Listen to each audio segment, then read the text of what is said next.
सुनने वाले हैं।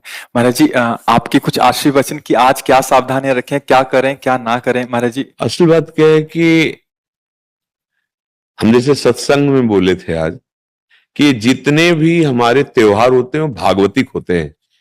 इनमें कोई ना कोई संबंध हमारे भगवान की लीलाओं से होता है। जैसे ये दीपावली है तो अवध में भगवान श्री रामचंद्र जी, तो ये उत्सव मनाया गया। दीप, संपूर्ण अयोध्या दीप से प्रकाशित है। भगवान श्री राम 14 वर्ष वनवास के बाद अवध में जो है विराजमान हो रहे चक्रवर्ती सम्राट पद पे। तो ये अब इसे हम घर घर, हमें लगता है पूरे भारत में मनती होगी। सद्भावना तो है, पर हमको ये समझना पड़ेगा कि जैसे हम दीपावली उत्सव में जुआ आदि खेलने लगते हैं, लोग नहीं खेलने लगते कि भाई साल भर तो हम नहीं खेलते पर दीपावली को तो खेलें। क्यों भाई? कहां लिखा हुआ है कि आप दीपावली को वो अपराध करें जिसमें कलयुग का वास रहता है, जिसमें बड़े बड़े धर्मात्माओं की भारी भारी विपत्तियां आई। धर्मराज युधिष्ठिर, महाराज नल, दमयंती, बड़े बड़े पावन चरित्र हैं महापुरुषों के। क्यों? द्यूतकीड़ा में कलयुग का निवास है। कलयुग शराब पीना, मांस खाना, पर स्त्री गमन करना, स्वर्ण चोरी करना, द्यूतकीड़ा करना। द्यूत माने जुआ खेलना। तो जैसे दीपावली को, ज्यादा तो हमें ज्ञान नहीं, पर गांव में हमने देखा था कि जो लोग नहीं खेलते थे वो भी खेलते थे। आज हम दांव लगाएंगे पर प्रभु से पूजन करो, अपने प्रिया प्रीतम का या भगवत विग्रह किसी का, और बैठ जाओ माला लेकर के 12 बजे रात्रि तक खूब नाम मंत्र जप करो। बड़ा शुद्ध, कई गुना बढ़ करके लाभ मिलता है। दीपक जला लो घी का, खूब गुरु मंत्र जपो, नाम जप करो, द्यूत कीड़ा आदि नहीं। ये सब आपको असत मार्ग में ले जाएगी। तो ये जो हमारा त्योहार है इसका आंतरिक विश्वरूप है। हमारे हृदय में भक्ति कर दीप, प्रेम कर बाती। हमारे अंदर ज्ञान का प्रकाश। जैसे हम घर में दीपक जलाते तो अंधेरा जाता है ना, बाहर के अंधेरे जाने से हमारे हृदय का अंधकार तो नहीं मिटेगा ना। तो हमें हृदय का भी अंधकार नष्ट करना है।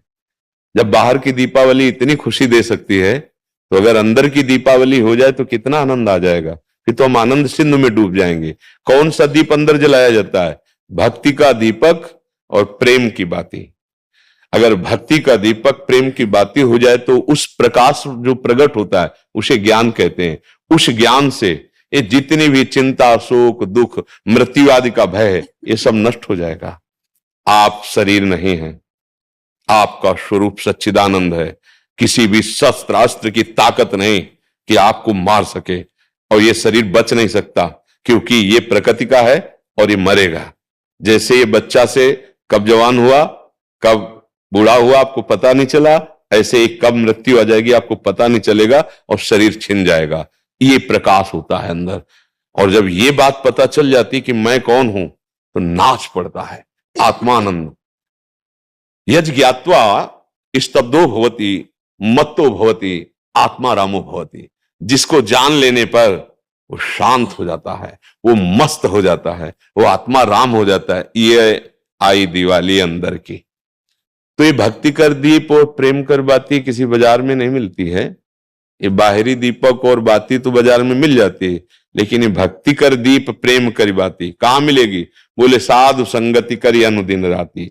यदि भगवत प्रेमी महात्माओं का संग हो जाए तो दीपक भी मिल जाएगा, बाती भी मिल जाएगी और प्रकाश भी हो जाएगा और अज्ञान अंधकार नष्ट हो जाएगा।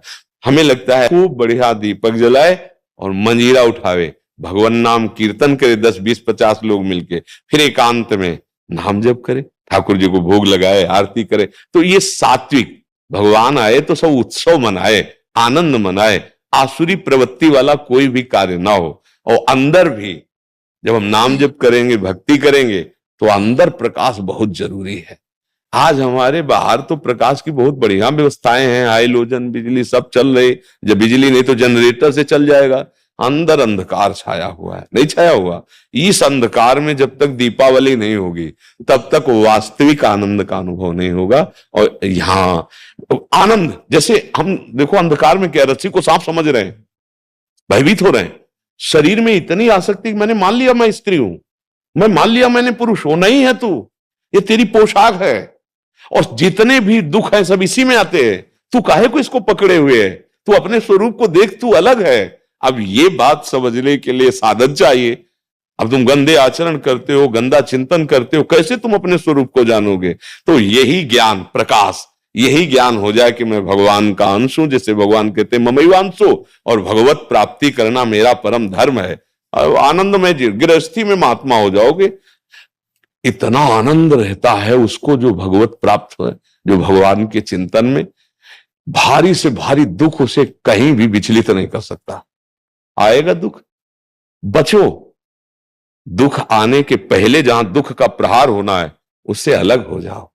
बिल्कुल आप अलग हैं। जैसे मेरी टेबल, मेरा हाथ, तो मैं हाथ तो नहीं हूं ना। ऊपर पूरे मेरा शरीर, खुद आप बोल रहे हैं मैं शरीर, ऐसा तो नहीं कोई कहता। मेरा शरीर मतलब ये मैं नहीं हूं। ठीक, अंदर चलते हैं। मेरा मन, मेरी बुद्धि, मैं तो नहीं बोला। फिर और अंदर चलते हैं, कारण शरीर, वो स्वभाव का आ जाता है। बोले मेरा स्वभाव ऐसा नहीं है।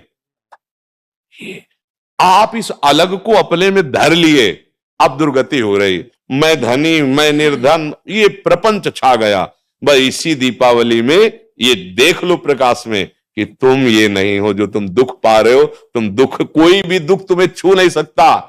आनंद सिंधु का बच्चा आनंद सिंधु है। ईश्वर अंश जीव अविनाशी, चेतन अमल, सहज सुख राशि। मुझे तो लगती यही दीपावली हमारे हृदय में भी जलनी चाहिए। बाहर सावधानी पूर्वक नाम जप करें, अच्छे भोग प्रभु को लगावें। ये उद्दंडता वाले कार्य, जुआ खेलना, ये सब ऐसे कार्य ना करें। और अंदर की दीपावली जलाने की भी एक बार कोशिश करें। अगर जल गई तो जन्म मृत्यु रूपी भय से मुक्त हो जाओगे। और ये शरीर केवल इसीलिए मिला है, नहीं तो भटकना ही भटकना है हमारी। महर्षि, एक विशेष पर्व पे आपने किसी को बोला था कि आज ऐसा पर्व है, आज से दृढ़ निश्चय करो कि आज से मैं ये व्यसन छोड़ दूंगा।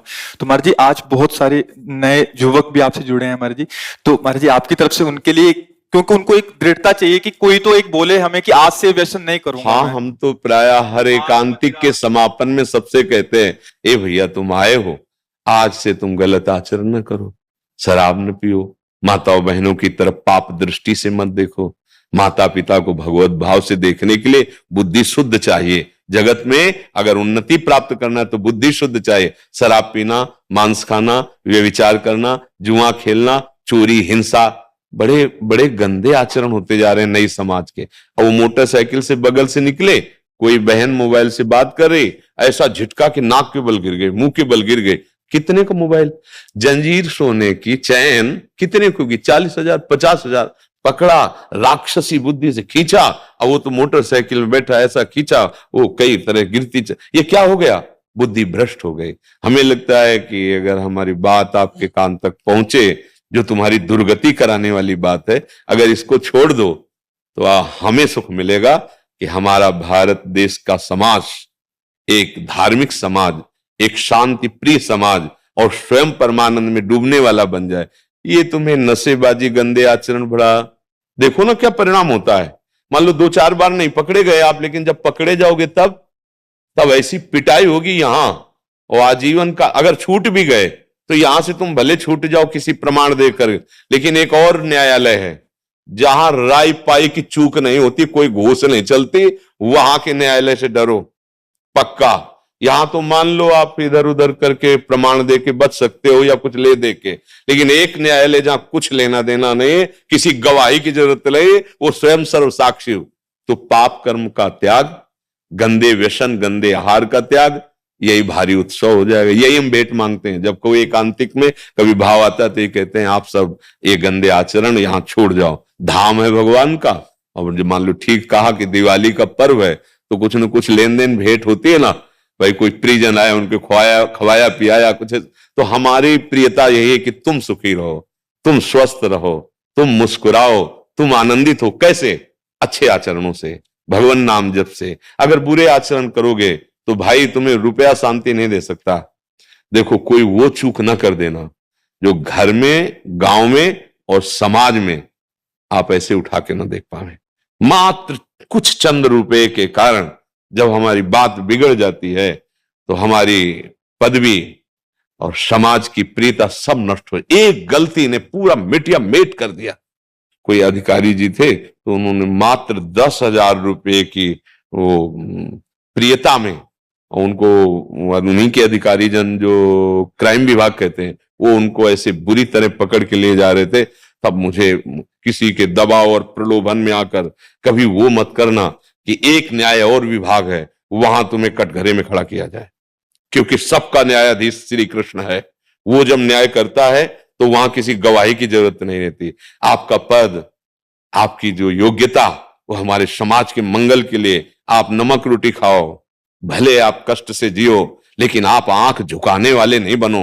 आंख में आंख डाल के बात करने की क्षमता रहे और अपने पद के द्वारा अधर्म को दंड देने की क्षमता रहे। अगर आप गलती कर दिए तो पढ़ाई लिखाई, माता पिता, समाज, इससे आप आंख नहीं मिला पाएंगे, सब व्यर्थ हो जाएगा। ये क्यों व्यर्थ हो जाता है?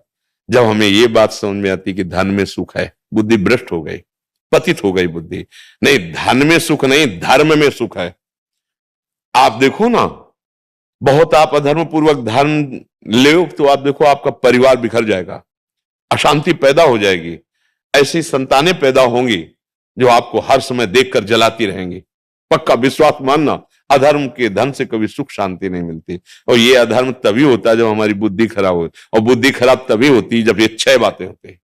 पक्का समझ लेना, शराब पीना, मांस खाना, परिस्त्री से या परपुरुष से व्यभिचार करना, और हिंसा करना, और चोरी करना, द्युत कीड़ा आदि चोरी करना, जैसे ये चोरी ही मानी जाती है। अधिकार के विपरीत आचरण करना चोरी ही मानी जाती है। ये जब होगा तो कलयुग बैठ जाएगा, कलयुग को ये स्थान दिए, और कलयुग जब बैठ जाएगा तब दुर्दशा करा देगा। एक बड़े धर्मात्मा महापुरुष की बुद्धि में बैठ गया कलयुग। वो मुकुट लगाने के कारण जरासंध का, तो एक ऋषि के गले में मरा हुआ सर्प डाल दिया और कारण बन गया मृत्यु का। 7 दिन में तक्षक काटेगा, ऐसा संगी ऋषि ने शाप दे दिया। इसलिए बहुत सावधान। हाँ, हमारे पास भगवान की कृपा से जो आपका आना हुआ है, आप नशा रहित, आप गंदे आचरण रहित एक अच्छे मानव बने, तब आप में देवता बनने की सामर्थ्य आवे, दैवी संपदा आवे। फिर आप चाहो तो नारायण बन सकते हो। जब नारायण नर बन सकता है तो सीढ़ी हुई ना, तो आप इसी से चढ़ सकते हो। नर नारायण बन सकता है क्योंकि हम उसी के अंश हैं। तो इसलिए सत्संग का लाभ ले और व्यसनों को त्याग दे। वृंदावन में बैठे हो, अगर नियम ले लो तो बहुत बड़ा सहयोग मिल जाएगा।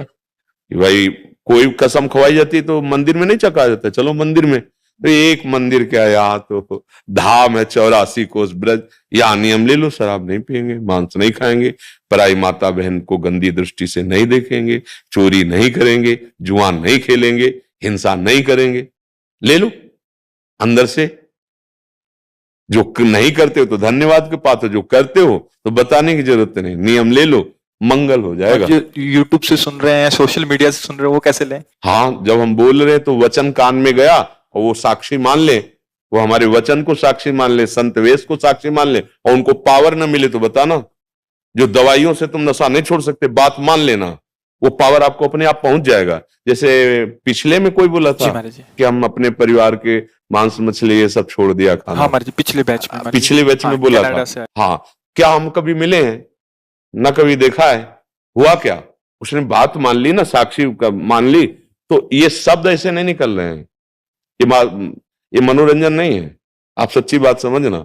ये केवल आपके कल्याण के लिए निकल रहे हैं, और आप पकड़ लो, इनमें ताकत है।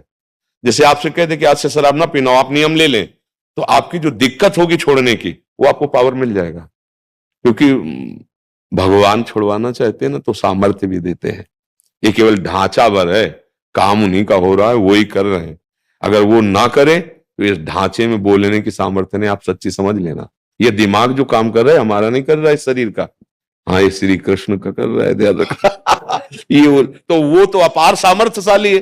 हाँ, ये शराब मत पीना, तो मत पियो, आप देखो आप में सामर्थ्य आ जाएगी। आप ये वचन पकड़े रहना, जहां भी होगे वहीं श्री कृष्ण है। जहां भी कोई कण और कोई क्षण ऐसा नहीं जो श्री कृष्ण से अलग हो। हर समय तुम्हारे साथ हैं, वो तुम्हें पावर देंगे। अच्छे आचरण करो, नाम जप करो, राधा राधा। राधा रानी के परम भक्त पूज्य श्री गुरु जी का यह प्रवचन हम सभी प्रभु भक्तों के लिए बहुत ही लाभकारी है। उम्मीद है आप भी इन बातों को अपने जीवन में उतारेंगे और इनका शुभ फल प्राप्त करेंगे। श्री गुरु जी के इस प्रवचन से हुए अनुभव को आप हमारे साथ शेयर कर सकते हैं। श्री गुरु जी के मुखारविंद से हमें आध्यात्मिक ज्ञान की प्राप्ति ऐसी ही होती रहे। राधे राधे।